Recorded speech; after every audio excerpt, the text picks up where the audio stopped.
with the exception of the Lions, who should have embraced the rebuild, let's give some credit to the Detroit Tigers, the Detroit Red Wings, and as we saw the other night, the Detroit Pistons, for, I'm not going to say embracing a tank situation, but embracing a sense of reality of where they are as organizations. Ladies and gentlemen, we don't, if you live in the 313, downtown, you don't live in Detroit anymore. You live in Rebuild City, because that's what we're going through here. We are Rebuild City, especially when it comes to sports. And you know what?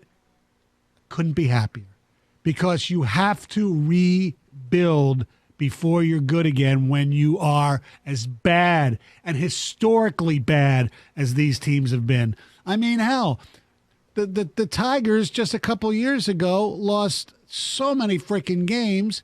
Go back to 2003, but I'm not even talking about that. I'm talking about 2 years ago. They were just absolutely horrible.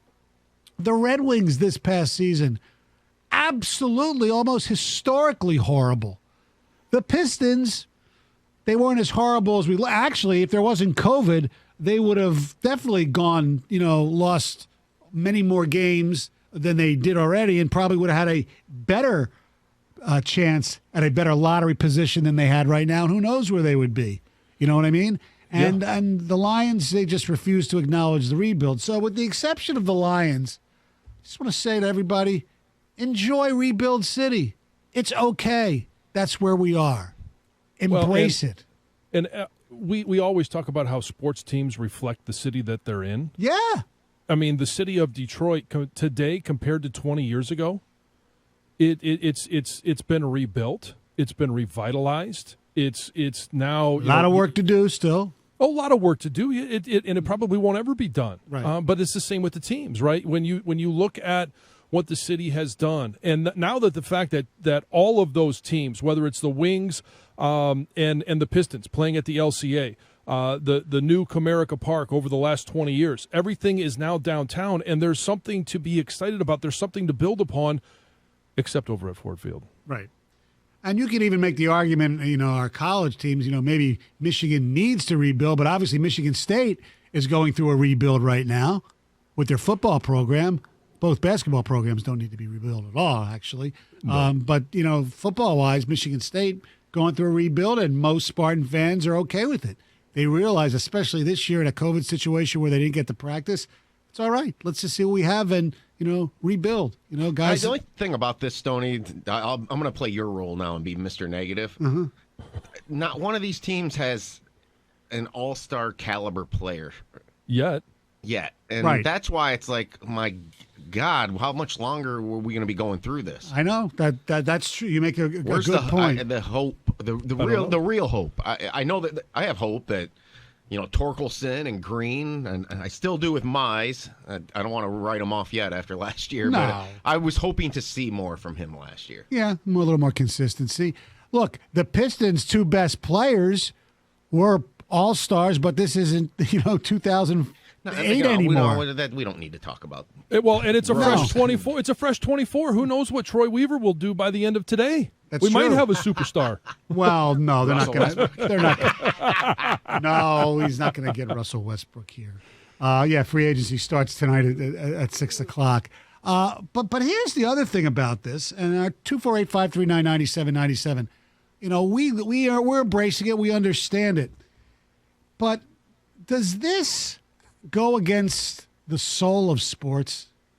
I mean, I've had a hard time with tanking, and even with the Sixers, trusting the process, which, made them much better, but it certainly didn't give them a title. I mean, when you're brought up to watch games and play in games as a fan, you want to win every game. And the culture has changed where it's not just us, it's a lot of people, and where you're sitting there and people are, rooting for their own team to lose. I wonder if there's a way around it. But there really isn't, because we know the reality of the situation, because you can't be stuck in the middle and go anywhere for the most part unless you get lucky somehow, especially in a town like Detroit, which is not a free agent destination. But as a fan, how do you deal with that? And is it good for sports? I'm not a tanking person. To me, you can win and consistently win if you're committed to it, and it takes a pair of cojones to do it. But you have to rebuild, though, don't you? Well, when you have to make after you're bad for a length of time. Well, you don't want to get into that length of time. You've got to make really hard decisions, and they might not be popular ones. You're going to have to cut some players that are fan favorites that are great in the community. You're going to have to move on from players like we see in New England with Bill Belichick. They lasted for, almost 20 years because he was able to make all of those hard decisions. He was able to find some diamonds in the rough that still had 1 or 2 years left in terms of being a good player, but when they were done, he would just get rid of them and move on. Right. And, John, there's actually a good story right up on Barstool. Typically they do silly stuff, but somebody wrote a pretty serious piece on how are the Patriots actually doing it right in front of our eyes right now. I mean, they've got a cornerback, J.C. Jackson, who was not on the Pro Bowl vote list, and he ranks top 5 in the league according to PFF, and they actually got him onto the vote thing after, so they redid it and put him on the ballots. But and then there was some other Jacoby Myers has some really good statistical stuff where he ranks high in PFF's rankings, and it's almost like they're saying, this is your Patriots 9-7 or 8-8 year, but they're going to have $40 million in cap space next year. And so all of a sudden you've got other teams who are going to have fire sales like the Saints, most likely.